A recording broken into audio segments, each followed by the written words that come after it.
कोई पत्नी मतलब कोई भी पति अपनी पत्नी को शराब नहीं पिलाएगा, पर उसने मुझसे कहा कि पी लो, हम मतलब इसमें हमें ज़्यादा मतलब हम मतलब फिजिकल रिलेशनशिप में उसको ज़्यादा ही मज़े उसको आएंगे। उसने इसलिए मुझे कहा पीने के लिए, तो मैंने मना किया और फेंक दिया मैंने।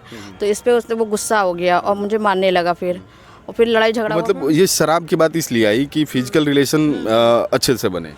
उसको मतलब ये चीज़ें उसको चाहिए थी। ऐसा करता था वो शराब पी के आपके साथ कुछ इस तरह की हरकत? उसने अपना अंगूठा काटा और मेरी मांग भर दी और मुझे मंगलसूत्र पहना दिया।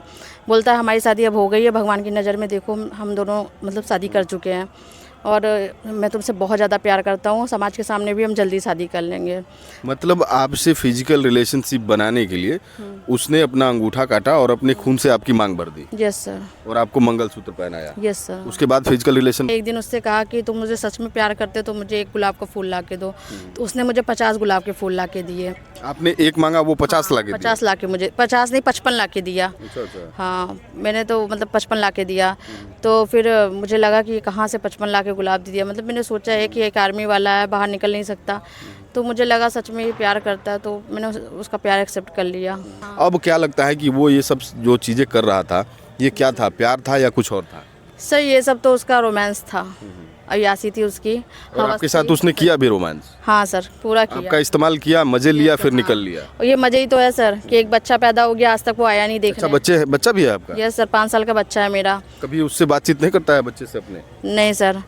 क्या नाम है आपका? सर मेरा नाम सोनम निषाद है और मैं अयोध्या यूपी की रहने वाली हूँ। क्या हुआ था, क्या कहानी है? आपके बारे में सुना जा रहा है कि कुछ अजीब सी ट्रेजेडी आपके साथ आपके जीवन में हुई। यस सर मेरा मतलब मेरी शादी एक फौजी से हुई है जिसका नाम देशराज है। हिमाचल प्रदेश के कांगड़ा डिस्ट्रिक्ट पालमपुर बंदला गांव का रहने वाला है। उसने मेरे साथ धोखा किया है सर। तो पहले ये बताइए कि आपकी उनसे शादी हुई है? Yes sir. हाँ, मेरी कब हुई थी शादी? सर मेरी शादी जो रीति रिवाज थी वो 2018 में हुई थी। तो ये आपकी लव मैरिज थी? हाँ सर, लव मैरिज थी, लेकिन मेरे परिवार वाले साथ में थे शादी में। उसके परिवार वाले थे शादी में? नहीं सर, उसके परिवार वाले नहीं थे। तो आपकी मुलाकात उससे कहाँ हुई थी? सर मेरी मुलाकात 2015 में डोगरा रेजिमेंट में कैंट एरिया में हुई थी। हम मॉर्निंग वॉक पे जाते हैं और वो उस समय ड्यूटी करता है सर। उस समय ड्यूटी करता है, फिर वो मेरे पास मतलब 2-3 मेरे पास आता है और कहता है मैम मैं आपको 2-3 दिन से देख रहा हूँ, मुझे आप अच्छी लगती हैं और मैं आपसे शादी करना चाहता हूँ। मुझे फ़ोन नंबर देता है, तो उस टाइम पे हम फ़ोन नंबर नहीं लेते हैं उसका। फिर 2-3 दिन के बाद वो 2-3 दिन तक मेरे से रिक्वेस्ट करता है कि, तो मुझे लगता है कि एक बार फ़ोन मतलब ले के बात करके देखना चाहिए, तो मैं उसका नंबर ले लेती हूँ सर। यानी कि जब आप टहलने जाती थी तो उस दौरान वो वहाँ ड्यूटी पे मौजूद रहता हाँ, था डोगरा मंदिर है और उसके देखते ही देखते मतलब आप दोनों की बातचीत हुई और उसके बाद नंबर का आदान प्रदान हुआ और बातें आगे बढ़ने लगी। हाँ। कितने दिनों तक ये बातों का सिलसिला चला? सर हमारी बातें होती थी, तब मैंने एक दिन उससे कहा कि तुम मुझे सच में प्यार करते तो मुझे एक गुलाब का फूल ला के दो। तो उसने मुझे 50 गुलाब के फूल ला के दिए। आपने एक मांगा, वो 50 ला के दिए? 50 ला के, मुझे 50 नहीं 55 ला के दिया। अच्छा। हाँ, मैंने तो मतलब 55 ला के दिया। तो फिर मुझे लगा कि कहाँ से 55 ला के गुलाब दे दिया। मतलब मैंने सोचा है कि एक आर्मी वाला है, बाहर निकल नहीं सकता, तो मुझे लगा सच में ये प्यार करता है, तो मैंने उसका प्यार एक्सेप्ट कर लिया। जी सर। उसके बाद फिर हम लोग सुबह मतलब सुबह मॉर्निंग वॉक के टाइम पे मिलते थे। वो मतलब वो भी टहलने मेरे साथ नहीं, मतलब जैसे हम साथ में जाते थे सुबह के टाइम पे, कहीं बैठ भी जाते थे, बैठ के बातें करते थे। तो इस तरह से हम बातें करते रहे। फिर एक दिन मतलब उसने कहा अयोध्या में मिलते हैं एक बार। अयोध्या में मतलब रामपेड़ी में हम एक बार मिले उससे। तो उस दिन मुझे वहाँ पे जब मैं मिली तब उसने कहा कि मेरा यहाँ से पोस्टिंग हो गई है कारगिल और मैं जा रहा हूँ। तो फिर मैं भी एकदम इमोशनल हो गई, वो भी इमोशनल हो गया।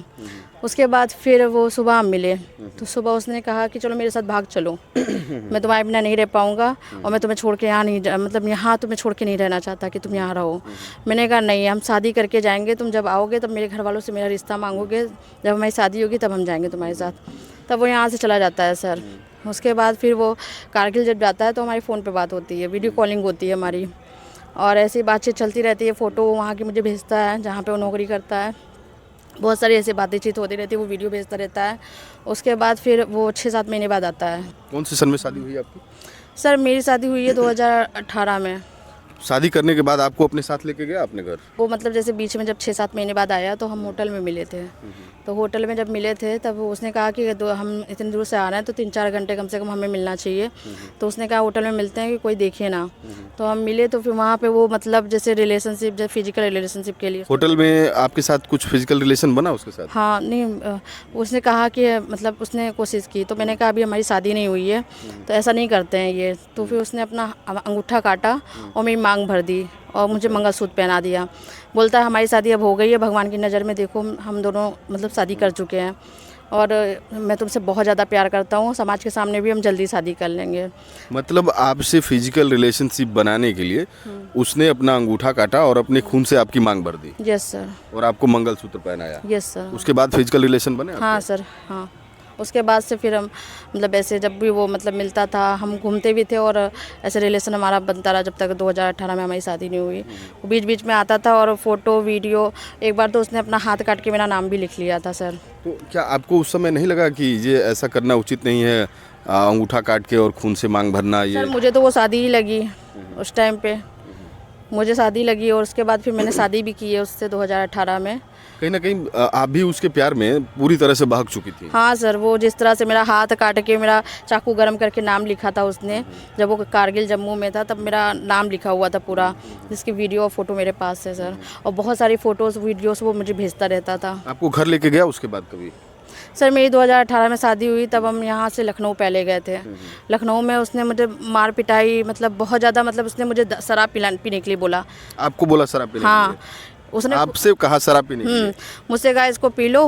मैंने कहा आप पागल हो गए हो क्या, मैं नहीं पी सकती उसको। मैंने उठा के फेंक दिया। तो इस पे उसने मुझसे बहुत ज़्यादा झगड़ा किया सर। कोई पत्नी मतलब कोई भी पति अपनी पत्नी को शराब नहीं पिलाएगा, पर उसने मुझसे कहा कि पी लो, हम मतलब इसमें हमें ज़्यादा मतलब हम मतलब फिजिकल रिलेशनशिप में उसको ज़्यादा ही मज़े उसको आएंगे। उसने इसलिए मुझे कहा पीने के लिए, तो मैंने मना किया और फेंक दिया मैंने। तो इस पर उसने वो गुस्सा हो गया और मुझे मारने लगा फिर, और फिर लड़ाई झगड़ा मतलब ये शराब की बात इसलिए आई कि फिजिकल रिलेशन अच्छे से बने।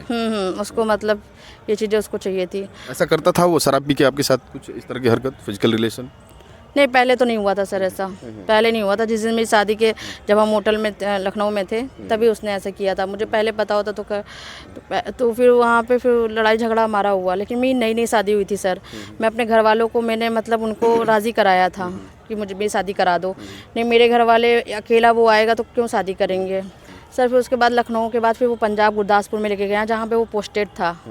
तो वहाँ पे किराए के मकान में रखा और वहाँ पे तो मुझसे शादी पेपर पे उसने साइन भी कराया है। अच्छा, एक चीज़ बताइए, जहाँ वो पोस्टेड था जब आपको वहाँ पे लेके गया तो अपने साथ काम करने वाले लोग या अपने मकान में वहाँ लेके नहीं गया, अंदर किराए के मकान में लेके गया था गुरदासपुर में। अपने साथ रहने वाले लोगों से कभी आपकी मुलाकात नहीं करवाई? बातचीत करवाई थी, जब वो फ़ोन पे बातें करता था कारगिल जम्मू में तब बात करती थी मैं उसके दोस्तों से। कभी जैसे मेरा झगड़ा हो जाता था, वो खाना नहीं खाता था तो उसके दोस्त बोलते थे कि मतलब दोस्त नहीं, जो उसके जूनियर भी रहते थे वो भी कहते थे कि आपसे ये इतना सर प्यार करते हैं और आप मतलब इनके साथ ऐसा क्यों कर रही हैं। इस तरह से मैं इमोशनल हो जाती थी फिर कि वहाँ के लोग सब देख रहे हैं ऐसे कर रहा। ऊपर से हाथ काट लेता था अपना मेरे लिए, मेरा नाम लिख लेता था, मतलब बिल्कुल इमोशनल कर दिया था उसने मुझे। अब क्या लगता है कि वो ये सब जो चीज़ें कर रहा था ये क्या था, प्यार था या कुछ और था? सर ये सब तो उसका रोमांस था, अयासी थी उसकी। और आपके साथ उसने किया भी रोमांस? हाँ सर, पूरा किया। आपका इस्तेमाल किया, मजे लिया, फिर निकल लिया? और ये मजे ही तो है सर कि एक बच्चा पैदा हो गया, आज तक वो आया नहीं देखने। अच्छा, बच्चा भी है आपका? यस सर, 5 साल का बच्चा है मेरा। कभी उससे बातचीत नहीं करता है बच्चे से अपने? नहीं सर। कभी उसके माता पिता से आपकी मुलाकात हुई है? नहीं सर, मुलाकात तो नहीं हुई, एक बार पता। तो कभी आप उसके घर जाने का प्रयास नहीं की कि उसके घर जाना चाहिए, उसके गांव जाना चाहिए, जिससे कि उसकी ये जो करतूतें हैं, काली करतूत जो वो आपके साथ करके छोड़ गया है, उसके घर वालों को, उसके गांव वालों को पता चले? जब आप उसके गांव जाएंगी, उसके घर जाएंगी, तभी तो उसके इर्द गिर्द के लोगों को पता लगेगा कि इसने क्या किया है। सर फिर मैं घर आ गई थी तो मैंने उसको सोचा, मुझे यहाँ पता चला कि मैं प्रेग्नेंट हूँ, तो मैंने उसको ये सूचना दी फ़ोन पे कि मैं प्रेग्नेंट हूँ, क्या करूँ मैं। तो बोलता है मेरे बच्चे का ख्याल रखो और अपना भी ख्याल रखो। और फिर उसके बाद बस कहा कि मैं आ जाऊँगा। उसके बाद फिर कुछ दिन में मेरे पास डोगरा रेजिमेंट से आता है लेटर, उसमें पता चलता है कि ये पहले से ही मैरिज है। उसमें मुझसे पूछा जाता है क्या क्या आपको पता है ये पहले से मैरिज है, इस तरह का लेटर आया। उस दिन मुझे शौक लगता है कि ये पहले से, फिर मेरी जिससे बात होती रहती है फ़ोन पे, मैं पूछती हूँ उससे तुमने ऐसा क्यों किया। बोलता है मैं तुमसे बहुत प्यार करता था, तुम्हें छोड़ना नहीं चाहता था मैं, इसलिए मैंने नहीं बताया। मैं तुमसे दूर नहीं रह सकता, मैं मर जाऊँगा तुम्हारे बिना। अब मैं 2 महीने की प्रेग्नेंट भी थी, मेरे पेट में बच्चा भी था, मैं करती क्या। घर वालों पे बोझ बनना नहीं चाहती थी सर। मैं सोचा चलो इसी के साथ रह लेते हैं जैसे रहना है। फिर मैंने इससे कहा तुम आ जाओ यहाँ पे, हम अब प्रेग्नेंट हूँ मैं, तुम्हारी ज़रूरत है मुझे, आओ तुम। तब भी ये नहीं आया। फिर कहा कि जब डिलीवरी होगी तब आ जाऊँगा मैं। मेरी डिलीवरी का टाइम भी आ गया, मैं हॉस्पिटल में हूँ। मुझे डॉक्टर बोलती है अपने पति को बुला लीजिए। तभी इसने बोला कि तो मेरे लीवर में सूजन आ गई है, मेरा 6 महीने का कोर्स है, अभी मैं नहीं आ पाऊँगा, कुछ दिन में आ जाऊँगा सोनम, तू चिंता मत कर। मैंने कहा बच्चे के लिए तो आ जाओ, इसको ज़रूरत है तुम्हारी, वो मेरी ज़रूरत है। उस समय मेरे बच्चे को थोड़े पैरों में दिक्कत थी, उसके लिए मुझे उसकी ज़रूरत भी थी। बहुत सारी जानते हैं इलाज में कितना पैसा खर्च होता है, सारी चीज़ें। और नहीं आया, वो कुछ नहीं किया। फिर बस पूछता है लड़का हुआ या लड़की हुई। मैंने कहा तुम खुद आके देख लो क्या हुआ है, लड़का हुआ है या लड़की हुई है। उस दिन भी मैं बेड पे, मेरा सीजर हुआ था, सीजर से हुआ है, तो मैं रो रही थी। उस दिन भी टाइम पे भी एक औरत खुश रहती है, लेकिन उसने मुझे सिर्फ रुलाया सर। बस मैं रोती रही। बस मेरी मम्मी कहती है तुम रो क्यों रही हो, बस रोती रही मैं। वो नहीं आया। उसके आगे इतना रो रो के हाथ जोड़े मैंने कि प्लीज़ आ जाओ, बच्चे के लिए देख लो बच्चे को आके, लोग क्या कहेंगे कि मैं घर में हूँ। तब से नहीं आया सर। फिर वो ऐसे ही बस, फिर बच्चे के पैरों में दिक्कत थी, मुझे बहुत सारी चीज़ें देखनी थी, उसको भी हॉस्पिटल में दिखाना था। मुझे दिखा के उसका इलाज करवाया है मैंने।